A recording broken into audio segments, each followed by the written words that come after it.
জয় শ্রী মহাকাল। আজকে দেখাবো ডিক্যাথলনে 3% camping tent. 3% tent Quechua MH100 তার সিরিজ নাম্বার, সেটা আমরা ডিক্যাথলন থেকে নিয়েছি। আমরা সরাসরি অনলাইন থেকে সেটা বুক করেছিলাম, আমাদের কাছে যেটা কালকে এসে পৌঁছেছে। আমাদের ইচ্ছে ছিল আমাদের টেন্টটাকে আপগ্রেড করার, তাই আমরা টেন্টটাকে আপগ্রেড করলাম যেন স্নো এবং বৃষ্টি, এক্সেসিভ রেইন দুটো থেকেই আমরা নিজেদের সেফ রাখতে পারি ডিউরিং ক্যাম্পিং টাইম। টেন্টটাকে খুলে দেখাবো, তো চলুন শুরু করি তার আনবক্সিং। যদিও আনবক্সিং বলতে আমরা আগে করে রেখেছি কালকে, তাও বাকি অংশটাকে আমরা খুলে দেখি। আর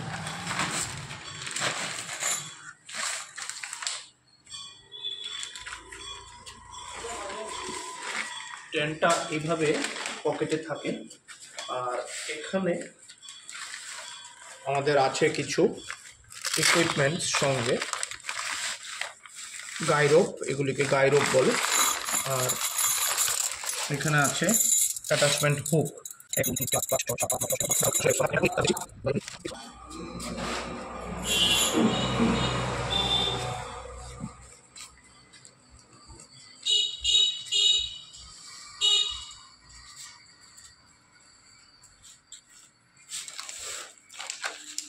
এই হচ্ছে টেন্টের স্টিকগুলি। স্টিকটাকে এখানে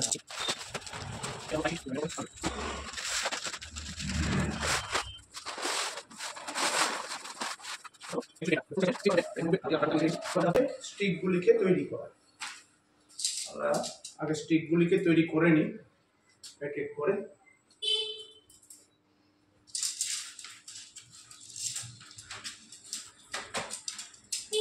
এখানে স্টিকের অ্যাটাচমেন্ট, দুটো স্টিক একসঙ্গে তৈরি হবে।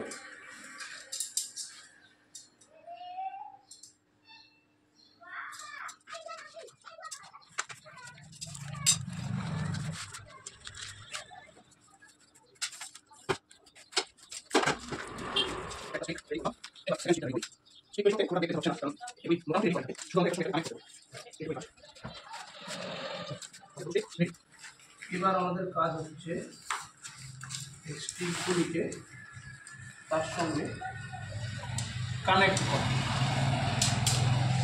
করতে হলে এখানে পকেট দেওয়া আছে, তার মধ্যে স্টিককে ঢুকাতে হবে এবং আরেকটা মাথা এদিকে লাগাতে হবে। আরেকটা মাথা আমরা ফিক্স করব এই দিকটায়,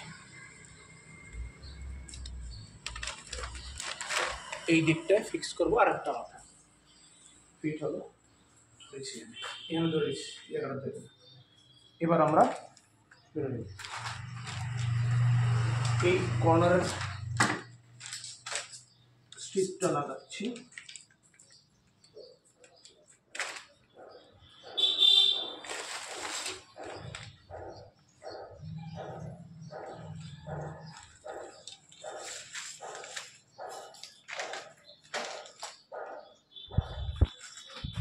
লাগালাম, তারপর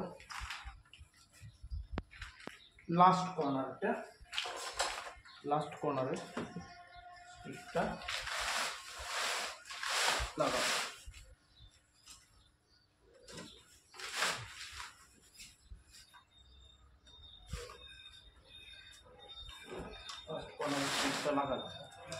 আমাদের চারটে কর্নার একদম ফিক্স। এবার এই যে জয়েন্টটা, তার মধ্যে আমরা টেন্টকে তুলে লাগাবো। এবার এক এক করে প্রত্যেকটা জয়েন্ট অ্যাটাচ করতে হবে। প্রত্যেকটা জয়েন্টকে অ্যাটাচ করছি।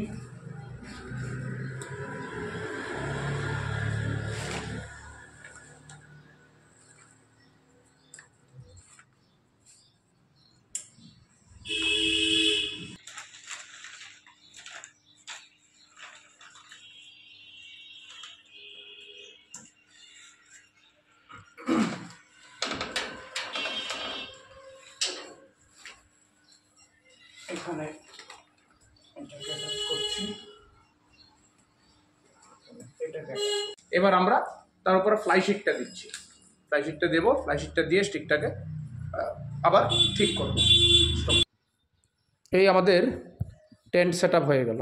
3% টেন্ট, ভেতরে সাফিসিয়েন্ট জায়গা। আমরা জাস্ট টেন্টটাকে লাগালাম। এবার তার উপরে যাবে ফ্লাইশিটটা। ফ্লাইশিট মানে হচ্ছে ওই এক্সট্রা রেইন কভারটা। এই হচ্ছে টেন্টের সাইজ। এখান থেকে আমরা দেখলে বুঝতে পারছি এই হচ্ছে টেন্টের সাইজ। ভেতরে ঢুকলে মানে 3 জন লোকের প্রপার জায়গা ভেতরে। সে এবার উইথ এবং তার দেখুন উইথ হাইট, সব হাইট এরকম ওপরে আছে।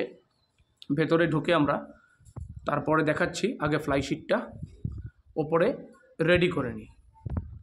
হচ্ছে ফ্লাইশিট। এবার এই ফ্লাইশিটটাকে, এদিকে তো ডোর আছে, ওই ডোরটাকে মাথায় রেখে ফ্লাইশিটটা আমাদের ওপরে দিতে হবে।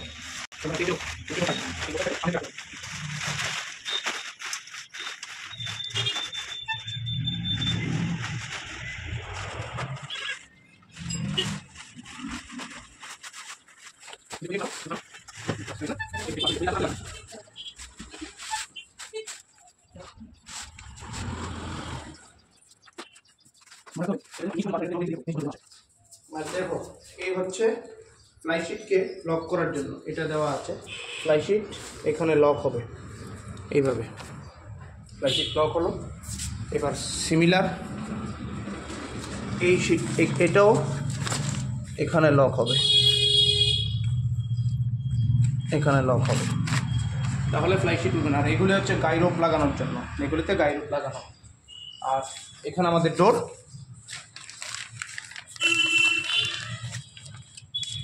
এখান থেকে চেইন খুলে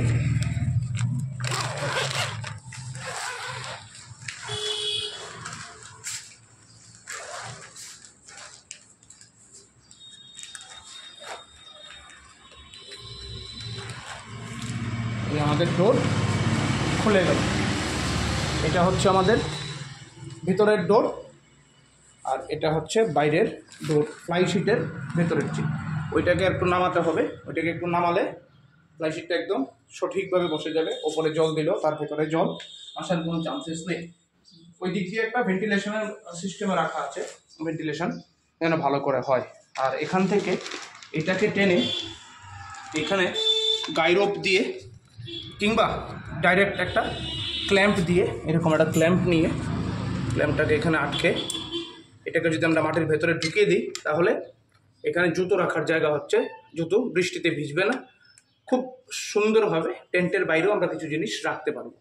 আর এরকম ক্ল্যাম্পগুলি দিয়ে এইগুলিকেও আটকে দিতে হবে। এখানে আছে আটকানোর ব্যবস্থা।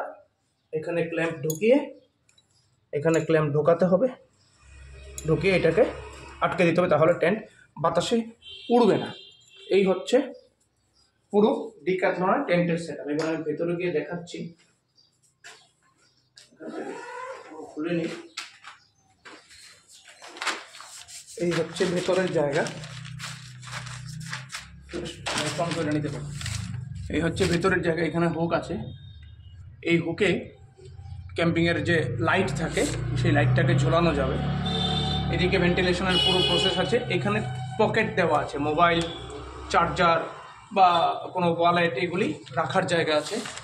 একদিকেই শুধু পকেট দেওয়া, আর ভেতরে সাফিসিয়েন্ট স্পেস। এবার আমি যদি এইভাবে শুয়ে দেখাই, এইভাবে শুলেও একজন লোক, দুজন লোক, তিনজন লোক শুয়ে তারপর আরও জিনিস রাখা যাবে ভেতরে। যদি আমি এরকমভাবে শুই, ভেতরটা হোয়াইট কালারের আর ফ্লাইশিটটা গ্রে কালারের।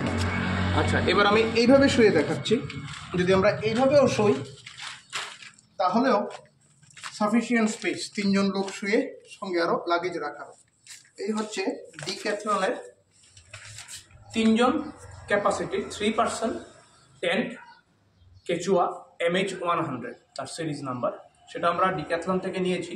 যদি কারো এই টেন্ট নিয়ে আর কোনো মতামত জানতে চান তাহলে অবশ্যই বলবেন, আমরা কমেন্ট পেলে উত্তর দেওয়ার চেষ্টা করব। এই হচ্ছে ডিক্যাথলনের MH100 3% ক্যাম্পিং টেন্ট।